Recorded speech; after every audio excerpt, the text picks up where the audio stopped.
Assalamualaikum warahmatullahi wabarakatuh. Kami dari kelompok 3 akan mempresentasikan tentang hasil uji analisis kami menggunakan SPSS.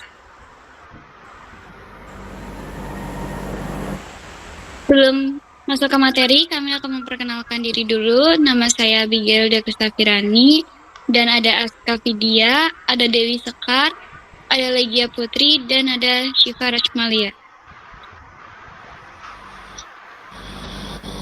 Jenis-jenis analisis yang akan kami presentasi, yang pertama ada uji asumsi klasik, ada uji T, ada ANOVA, ada koresi dan korelasi sederhana, dan ada regresi dan korelasi berganda.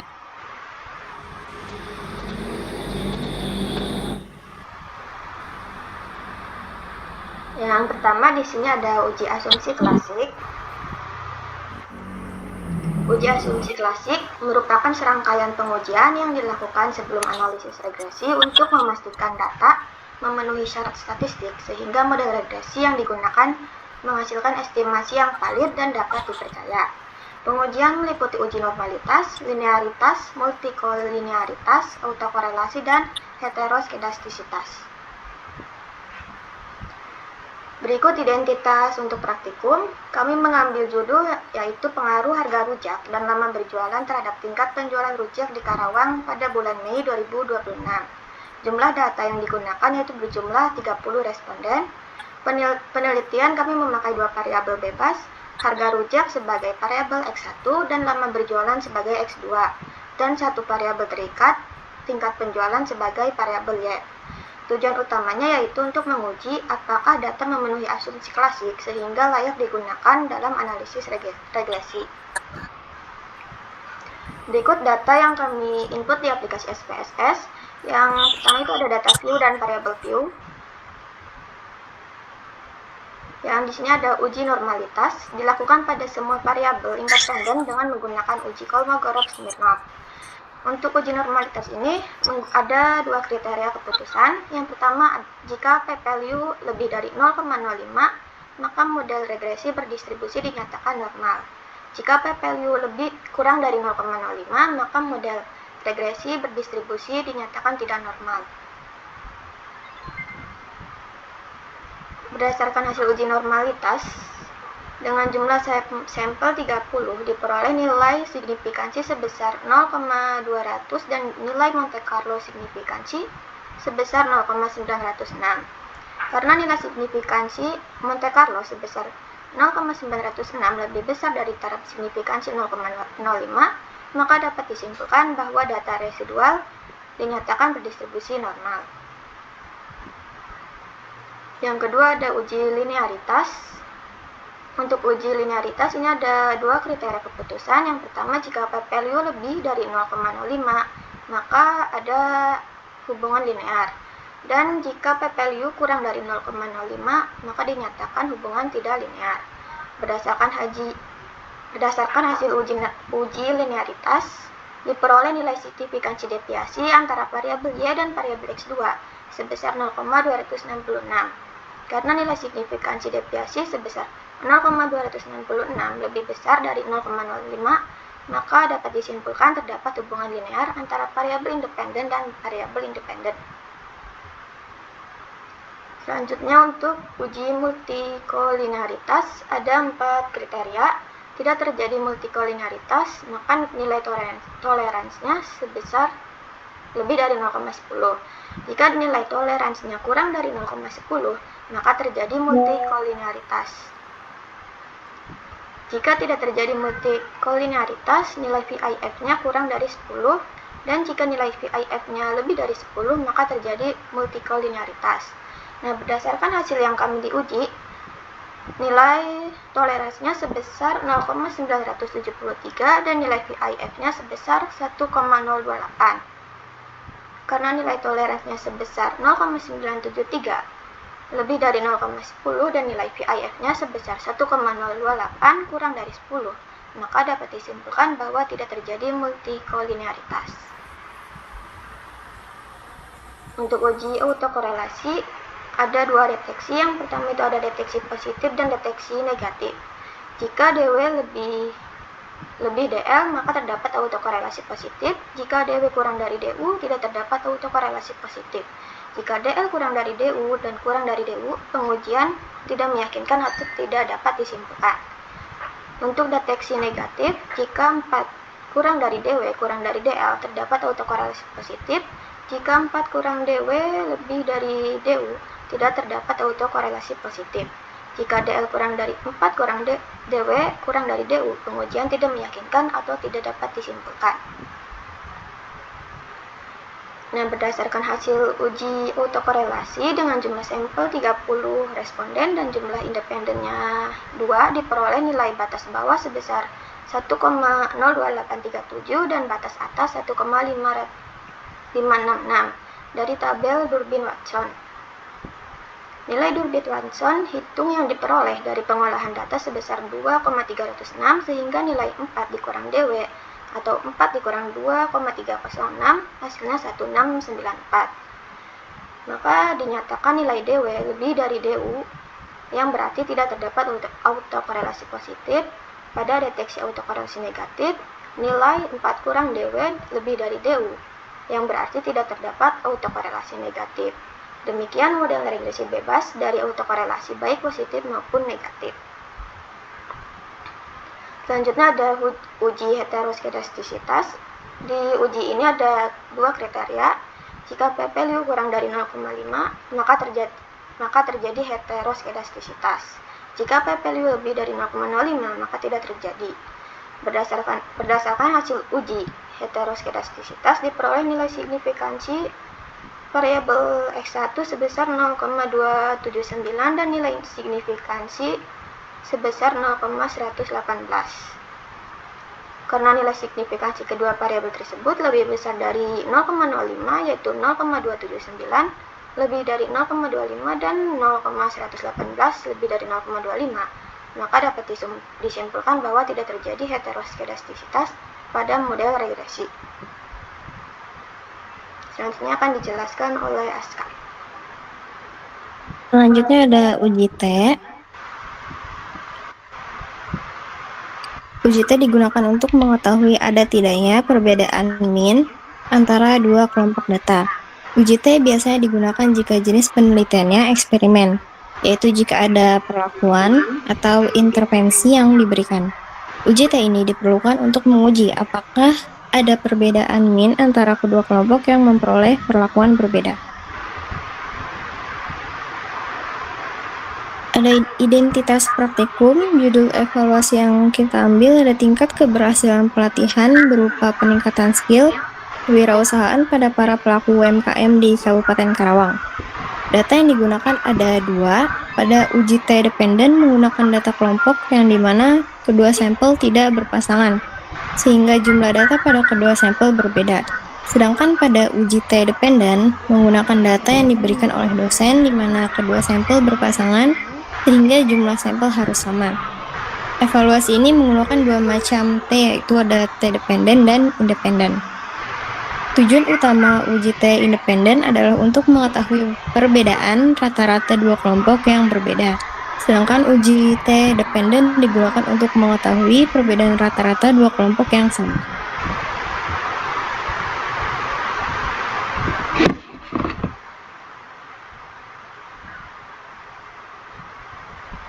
Berikut ada data view dan variable view-nya. Uji normalitas. Uji normalitas ini digunakan untuk mengetahui apakah nilai pretest dan posttest lebih dari 0,05. Jika kedua nilai tersebut lebih dari 0,05, maka dapat dinyatakan bahwa kedua nilai berdistribusi normal. Namun jika kedua nilai kurang dari 0,05, berarti kedua data tidak berdistribusi normal dan harus dilakukan uji Wilcoxon. Dan dari hasil data yang kami peroleh menyatakan bahwa kedua data tersebut kurang dari 0,05. Maka kami harus melakukan uji Wilcoxon.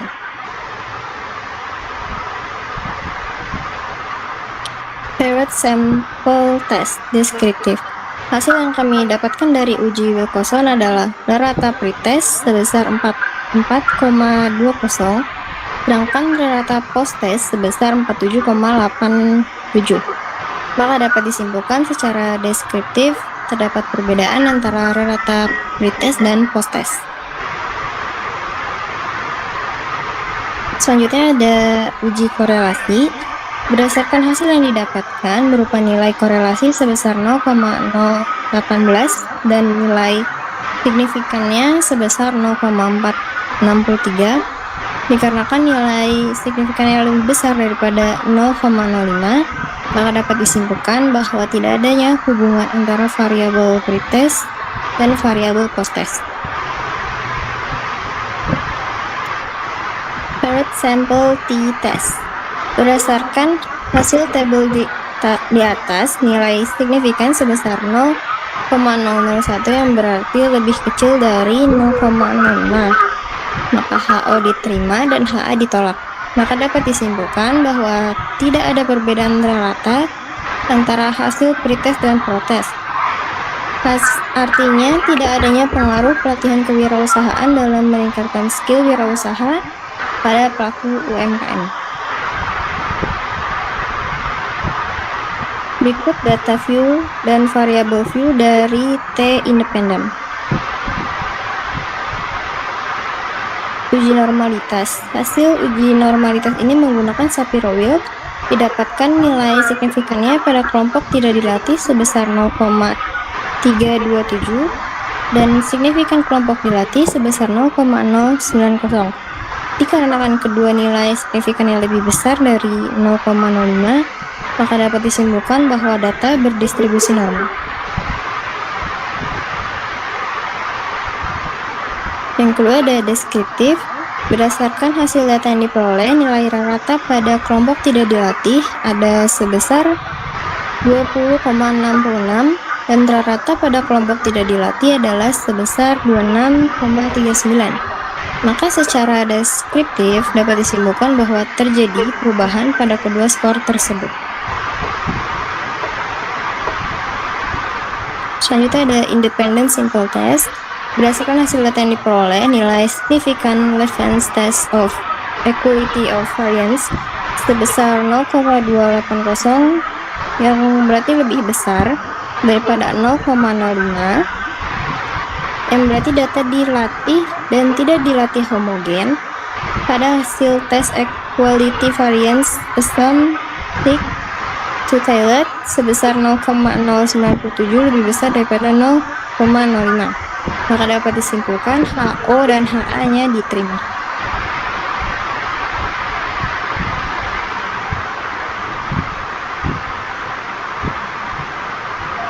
Selanjutnya ada uji ANOVA.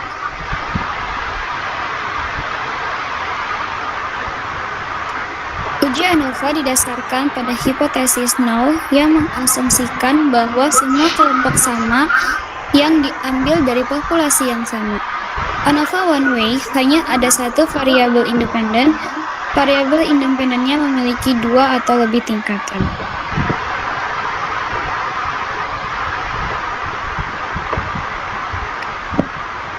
Judul evaluasi yang diambil adalah pengaruh lokasi terhadap tingkat penjualan rujak di Karawang. Data yang digunakan berupa data tingkat penjualan pada 3 lokasi tersebut dengan responden sejumlah 30. Lalu syarat uji ANOVA memiliki variabel dependen adalah numerik dan memiliki variance yang sebanding hipotesis yaitu H0 dan HA.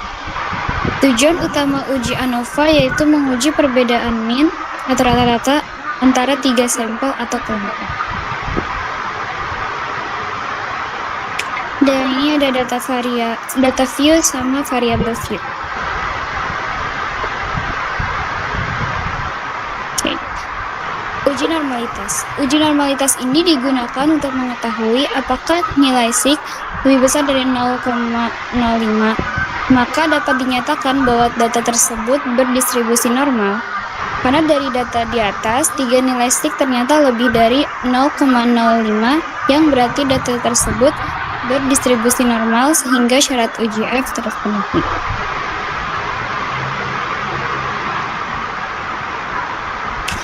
Selanjutnya ada uji homogenitas. Dari uji homogenitas varians menggunakan uji Levens berdasarkan rata. maupun median memiliki signifikasi lebih besar 0,05 berdasarkan min 0,451, median 0,473, median adjusted DF 0,476, dan trimit min 0,453 lebih besar dari 0,05, maka dapat disimpulkan antar kelompok data adalah homogen atau sama. Oke, selanjutnya ada deskriptif. Berdasarkan hasil deskriptif, terdapat perbedaan rata di 3 lokasi.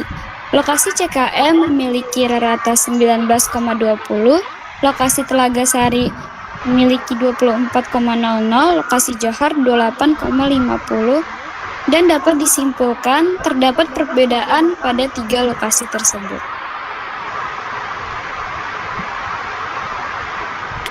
Selanjutnya ada uji ANOVA. Berdasarkan hasil uji one way ANOVA, diperoleh nilai signifikasi 0,116 lebih dari 0,05 sehingga H0 diterima dan HA ditolak. Dengan demikian, dapat disimpulkan bahwa tidak terdapat perbedaan rata tingkat penjualan yang signifikan antar lokasi.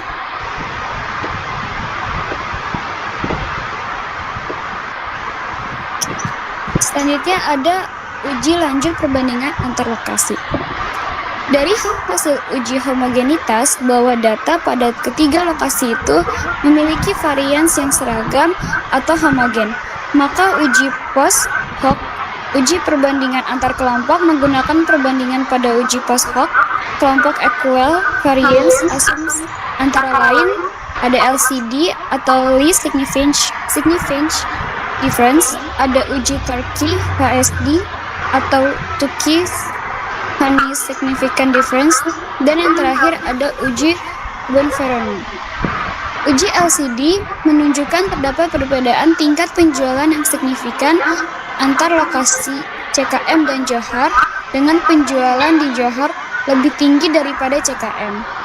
Lalu uji Turki HSD menunjukkan tidak terdapat perbedaan tingkat penjualan yang signifikan antar lokasi CKM, Telaga Sari, dan Johar. Dan yang terakhir ada uji Bonferroni menunjukkan tidak terdapat perbedaan tingkat penjualan yang signifikan antar lokasi CKM, Telaga Sari, dan Johar. Selanjutnya akan dipresentasikan oleh dia. Selanjutnya ada regresi dan korelasi sederhana.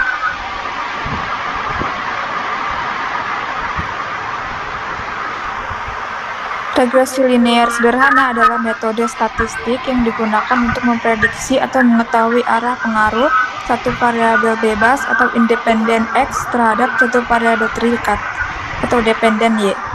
Analisis regresi sederhana ini bertujuan untuk memperkirakan nilai variabel terikat pada masa depan berdasarkan nilai variabel bebas, serta untuk mengukur seberapa besar perubahan suatu variabel mempengaruhi variabel lainnya.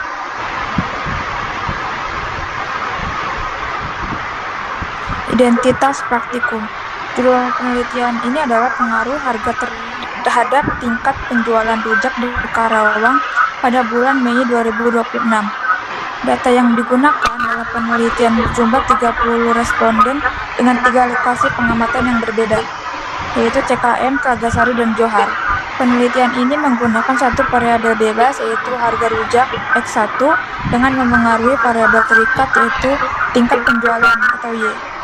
Data diolah menggunakan metode enter, yang dimana semua variabel independen dimasukkan ke dalam model serentak dalam satu langkah.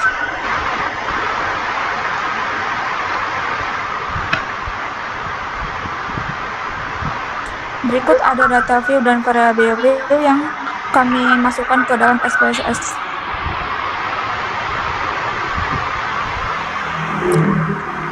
Selanjutnya ada persamaan regresi linear sederhana. Persamaan regresi linear sederhana digunakan untuk mengukur pengaruh satu variabel bebas terhadap satu variabel terikat dan memprediksi nilai variabel terikat berdasarkan nilai variabel bebas.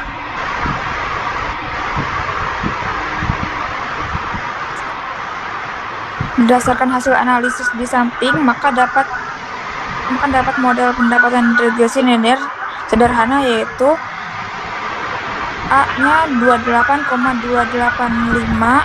Berdasarkan hasil analisis, maka nilai konstanta pada tabel koefisien adalah 28,285. Ini adalah nilai awal konstanta sebelum dipengaruhi oleh harga.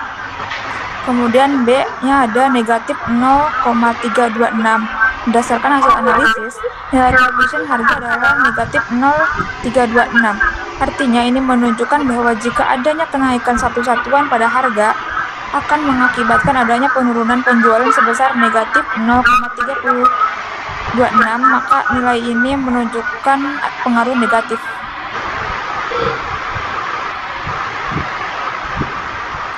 Selanjutnya ada uji hipotesis pada analisis regresi linear sederhana. Hipotesa penelitiannya itu adalah HO, harga tidak berpengaruh terhadap tingkat penjualan, lalu HA, harga berpengaruh terhadap tingkat penjualan. Uji hipotesis atau uji pengaruh berfungsi untuk mengetahui apakah koefisien regresi tersebut signifikan atau tidak. Variabel X berpengaruh terhadap variabel Y. Maka uji hipotesis dilakukan menggunakan dua cara, yaitu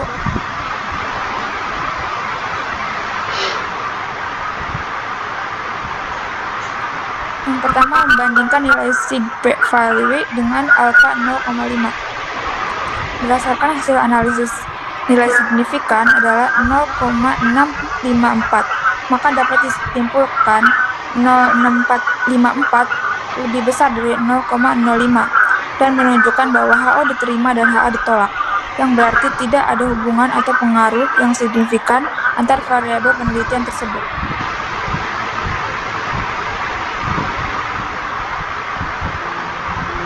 Yang kedua ada membandingkan nilai T hitung TH dengan T tabel atau TA. Metode ini berfungsi untuk menguji hipotesis dan mengetahui pengaruh suatu variabel secara parsial. Berdasarkan tabel di atas, diperoleh T hitung sebesar negatif 0,453, berada di bawah nilai T tabel yang berjumlah 2,04841, yang artinya negatif 0,453 lebih kecil dari 2,04841. Maka dapat disimpulkan bahwa uji hipotesis tidak terdapat pengaruh yang signifikan.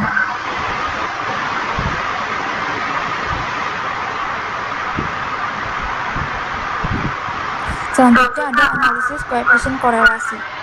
Analisis koefisien korelasi bertujuan untuk mengetahui korelasi atau hubungan besar dan arah antara variabel independen dengan variabel dependen. Dalam analisis korelasi ada dua aspek yang diukur, yaitu besar kekuatan korelasi atau hubungan dan arah korelasi atau hubungan. Berdasarkan hasil analisis menunjukkan nilai koefisien korelasi R sebesar 0,085 yang mengindikasikan bahwa kedua variabel memiliki hubungan searah namun dengan tingkat keeratan yang sangat lemah. Selanjutnya ada analisis koefisien determinasi. Analisis koefisien determinasi bertujuan untuk mengetahui besar pengaruh variabel independen variabel X terhadap variabel dependen variabel Y dalam analisis regresi linear sederhana. R-nya adalah 0,085 lalu dikuadratkan, hasilnya adalah 0,007 atau 0,7%. Lalu 100% dikurangi 0,7%, hasilnya 99,3%. Maka besarnya pengaruh harga terhadap tingkat penjualan rujak adalah 0,7%, sisanya 99,3% dipengaruhi oleh variabel lain yang tidak diteliti. Selanjutnya akan dibacakan oleh Dewi. Baik, selanjutnya ada regresi dan korelasi berganda. Next. Regresi dan korelasi berganda. Regresi linear berganda adalah metode statistik untuk mengetahui apakah dua atau lebih variabel bebas memengaruhi satu variabel terikat sekaligus melihat arah dan besar pengaruhnya. Next.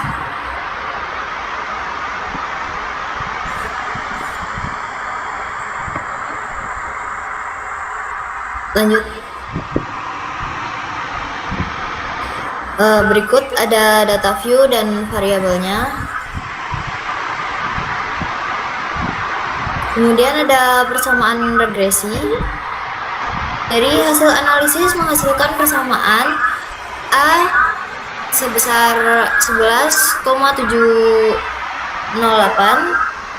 Kemudian ada B1X1 yaitu 0,542X1 dan B2X2 yaitu 2,531X2. Nilai konstanta 11,708 menunjukkan angka dasar penjualan jika variabel lain dianggap tetap. Koefisien harga bernilai negatif minus 0,542, artinya jika harga naik maka penjualan cenderung turun. Koefisien lama berjualan bernilai positif 2,531, artinya semakin lama berjualan maka penjualan cenderung naik.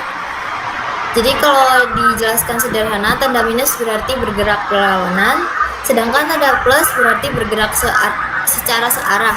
Tapi ini baru arah hubungan, belum tentu kuat atau signifikan. Lanjut. Kemudian ada hipotesis parsial. Uji parsial dipakai untuk melihat pengaruh masing-masing variabel secara terpisah terhadap penjualan. Pengujian parsial X1 terhadap Y, H0, harga tidak berpengaruh terhadap tingkat penjualan, HA, harga berpengaruh terhadap tingkat penjualan. Pengujian parsial X2 terhadap Y, H0, penjualan tidak berpengaruh terhadap tingkat penjualan, HA, lama berjualan berpengaruh terhadap tingkat penjualan.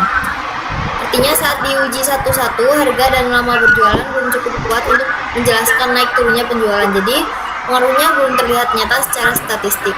Namun di uji hipotesis parsial ini dia lebih cenderung ke H0. H0 diterima dan HA ditolak. Lanjut.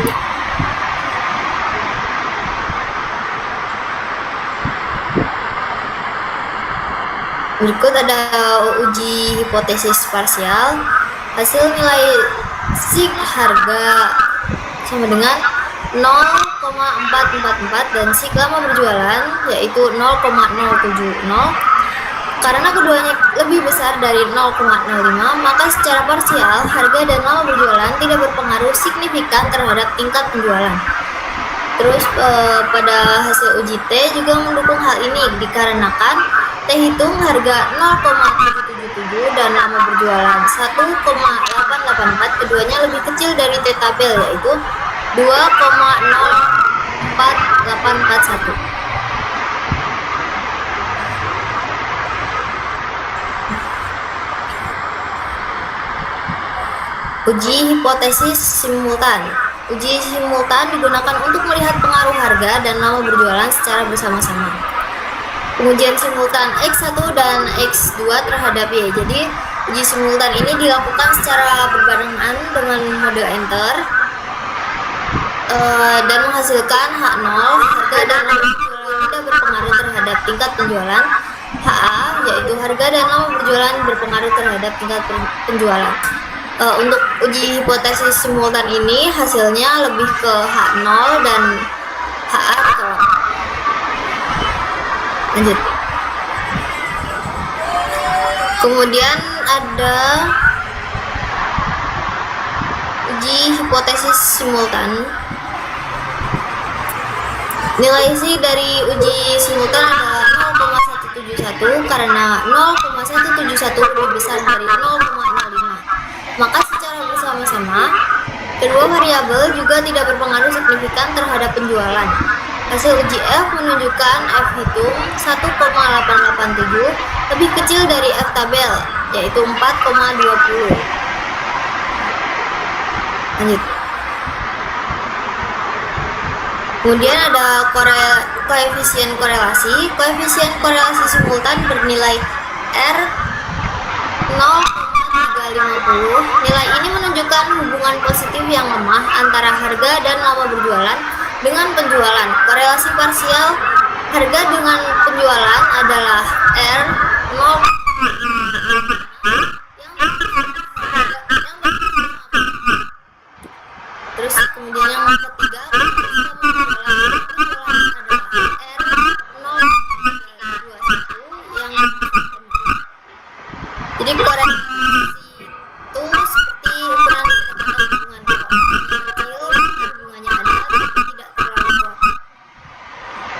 Lanjut. Koefisien determinasi. Nilai R square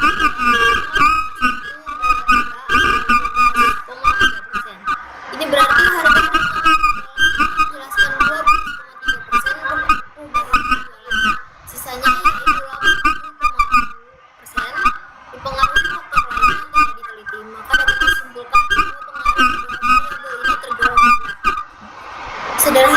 Sederhananya, cuma sebagian kecil penjualan bisa dijelaskan oleh harga penjualan. Selebihnya kemungkinan dipengaruhi rasa, lokasi, pembeli, promosi, dan hal.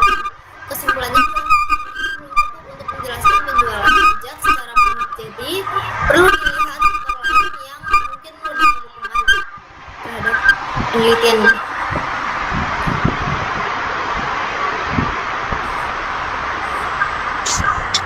Baik, sekian presentasi dari kelompok kami. Mohon maaf bila ada kekurangan baik dari materi maupun dari penjelasan yang dijelaskan. Wassalamualaikum warahmatullahi wabarakatuh.